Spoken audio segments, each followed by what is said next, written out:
আসসালামু আলাইকুম everyone, welcome to most creativity. আশা করছি আপনারা সবাই খুব ভালো আছেন। আজকে আমার আরও একটি নতুন ভ্লগে আপনাদের সবাইকে জানাচ্ছি অনেক অনেক স্বাগতম। ভিডিওটা ছিল শুক্রবারে হচ্ছে ভিডিওটা আর সকাল থেকে শুরু করিনি। ভিডিওটা হচ্ছে যখন শুরু করেছিলাম তখন হচ্ছে খুব সম্ভবত 11টার মতো বাজে আর কি। তো প্রথমেই দেখতে পেলেন এখানে হচ্ছে আমি বুটের ডাল নিয়েছি। এই বুটের ডালটা হচ্ছে গরম পানিতে আমি ভিজিয়ে রেখেছি। 2 কাপ পরিমাণে বুটের ডাল নিয়েছি আর কি। আর কেন বুটের ডালটা নিয়েছি সেটা এখনই বলে দিচ্ছি। আজকে হলো বুটের ডাল দিয়ে মুরগির মাংস ভুনা করব। এই রেসিপিটা আমার এত পছন্দের একটা রেসিপি, আমি আপনাদেরকে বলে বোঝাতে পারবো না। তো আজকে হলো আমি সেই রেসিপিটা আপনাদের সাথে শেয়ার করছি। বুটের ডাল দিয়ে গরুর মাংস, মুরগির মাংস, আবার হচ্ছে খালি বুটের ডালটাও হচ্ছে রান্না করলে আমার কাছে অনেক ভালো লাগে। কিন্তু এই ডালটা হচ্ছে অত একটা হেলদি না, এজন্য দেখা যায় যে সব সময় খাওয়া হয় না। তবে শুক্রবার যেহেতু একটা স্পেশাল ডে, তা ভাবলাম যে আজকে একটু স্পেশাল কিছু রান্না করি। আর স্পেশাল বলতে যে সবসময় পোলাও, মাংস, খিচুড়ি এগুলো হবে এমনটা কিন্তু না। আমাদের পছন্দের খাদ্য তালিকার খাবারগুলোই কিন্তু আমাদের কাছে স্পেশাল মনে হয়। তবে অনেকের কাছে হচ্ছে এই জিনিসটা মনে নাও হতে পারে। আমি শুধুমাত্র আমার মনের কথাটাই আপনাদের সাথে শেয়ার করলাম। আর যারা যারা হচ্ছে আমার সাথে একমত অবশ্যই কমেন্ট করে জানিয়ে দিতে পারেন। যাই হোক, এখন হচ্ছে মূল রেসিপিটা একটু আপনাদের সাথে শেয়ার করি। তো প্রথমেই হচ্ছে দেখতে পেলেন আমি হচ্ছে 2 কাপ পরিমাণে ডাল গরম পানি দিয়ে ভিজিয়ে রেখেছি। এতে করে ডালটা হচ্ছে একটু নরম হয়ে আসবে, আর ডালটা যখন রান্না করব অনেক সফট হয়ে যাবে আর কি। তো এখানে প্রথমেই দেখতে পেলেন আমি হচ্ছে পর্যাপ্ত পরিমাণে তেল দিয়ে তারপরে হচ্ছে কয়েকটা দারচিনি আর এলাচ দিয়ে দিলাম। তারপরে হচ্ছে আমি এর ভিতরে পেঁয়াজ কুচি দিলাম আর স্বাদ অনুযায়ী লবণ দিয়ে দিয়েছি। আর এখানে হচ্ছে আদা আর রসুনের পেস্টটা একসাথে করা হয়েছে। তো আমি হচ্ছে 3 টেবিল চামচের মতো আর কি এখানে আদা রসুনের পেস্ট আর হচ্ছে 1 চা চামচ পরিমাণে জিরা বাটা দিয়ে দিলাম। আজকে হলো জিরা বাটা দিয়ে এই রান্নাটা রান্না করব। চাইলে আপনারা জিরার গুঁড়াও ইউজ করতে পারেন। আমার বাসাতে হচ্ছে জিরার বাটাটা অ্যাভেলেবেল ছিল, এজন্য জিরার বাটাটা দিয়ে আর কি রান্নাটা করলাম। বাটা মশলা রান্নাতে ব্যবহার করলে নাকি সে রান্নার স্বাদ 10 গুণ বেড়ে যায়। আর আমাদের বাসাতে হচ্ছে এই জিরার বাটাটা ছিল, যেহেতু বাসাতেই ছিল তাই ভাবলাম যে আজকে একটু দিয়ে দেখি কেমন হয়। জানি না নর্মালি যেরকম স্বাদ হয় ওরকমই হয়েছে, তবে আমার আম্মু বলছিল যে অনেক মজা হয়েছে নাকি খেতে। আর এই তো এখানে হচ্ছে আমি 1 চা চামচ করে হলুদের গুঁড়া আর হচ্ছে মরিচের গুঁড়া দিয়ে দিলাম। আর বরাবরের মতো আমি হচ্ছে এখন মশলাটাকে একটু কষিয়ে নিব। মশলাটা কষালে হয় কি, রান্নার যে একটা কালার ওইটা হচ্ছে অনেক সুন্দর আসে।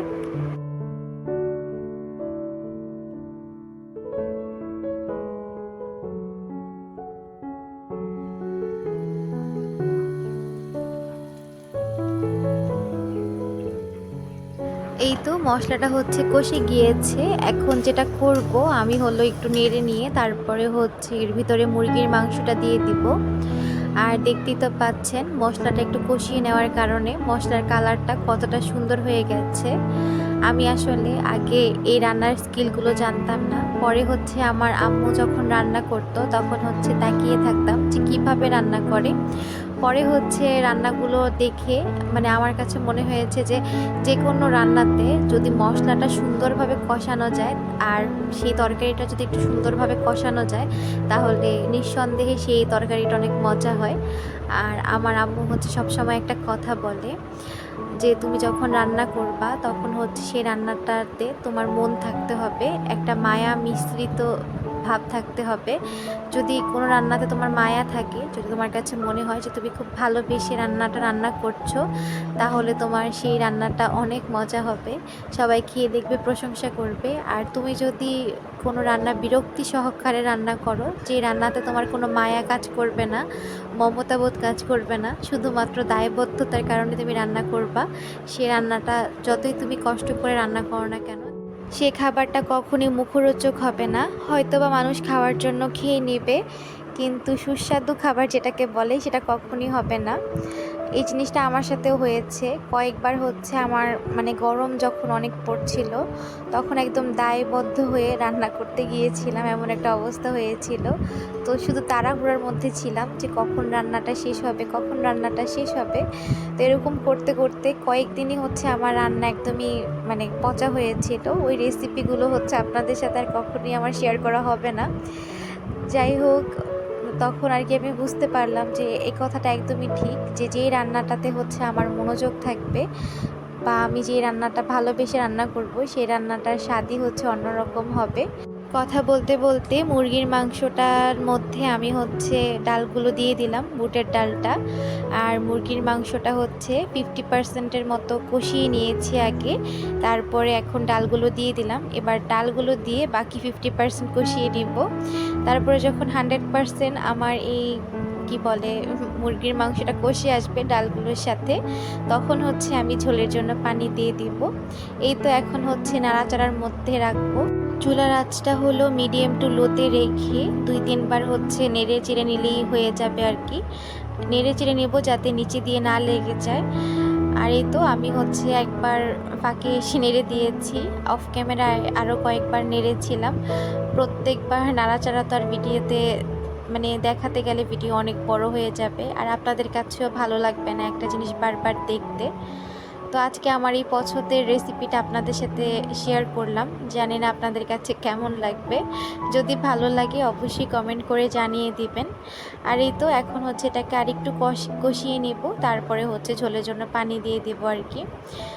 আমার হচ্ছে ডাল আর মাংসটা কিন্তু কষে এসেছে, এখন একটু নেড়ে নিয়ে তারপরে হচ্ছে এর ভিতরে পানি দিয়ে দিব।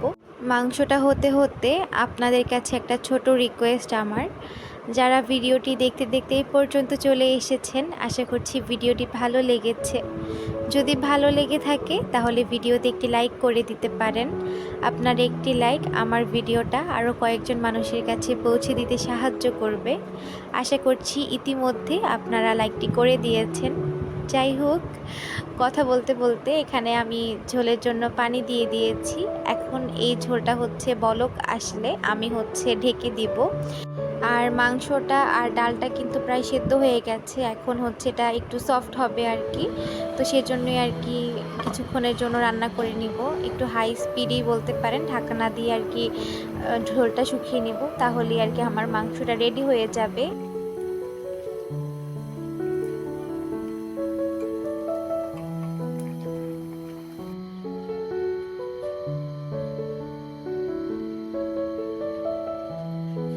রান্না বান্না শেষ করে ফ্রেশ হয়ে আপনাদের সামনে আবার হাজির হলাম একদম খাবারটা পাতে বেড়ে।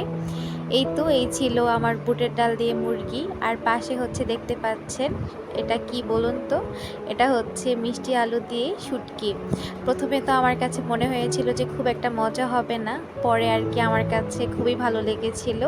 আর এটা কিন্তু আমি রান্না করিনি, এটা হচ্ছে আমার মেজো বোন রান্না করেছিল, তাই আপনাদের সাথে রেসিপি আকারে শেয়ার করতে পারিনি। এই ছিল আমাদের দুপুরের খাওয়া দাওয়া। বিকালবেলা আবারও আপনাদের সামনে এসে হাজির হলাম, আর সাথে হচ্ছে এক ঝুড়ি লিচু নিয়ে আসলাম। আপনাদের কাদের কাদের লিচু অনেক পছন্দ একটু কমেন্ট করে জানান তো। আমার তো লিচু এত পছন্দ যে এক ঝুড়ি লিচু শেষ করতে আমার বেশিক্ষণ সময় লাগবে না কিন্তু। আর এই তো আমার লিচু ঝুলার স্টাইলটা দেখে কে কে হাসছেন বলতে পারেন। আমি না ছোটোবেলা থেকে এভাবেই লিচু ঝুলি।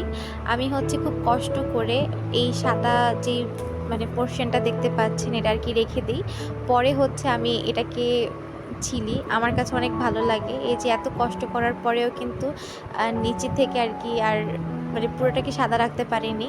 এখন হচ্ছে আমি সাদা পোর্শনটা তুলবো, একদম ছোটোবেলা থেকে এই অভ্যাসটা আমার। যাই হোক, আপনারা কিন্তু হাসবেন না।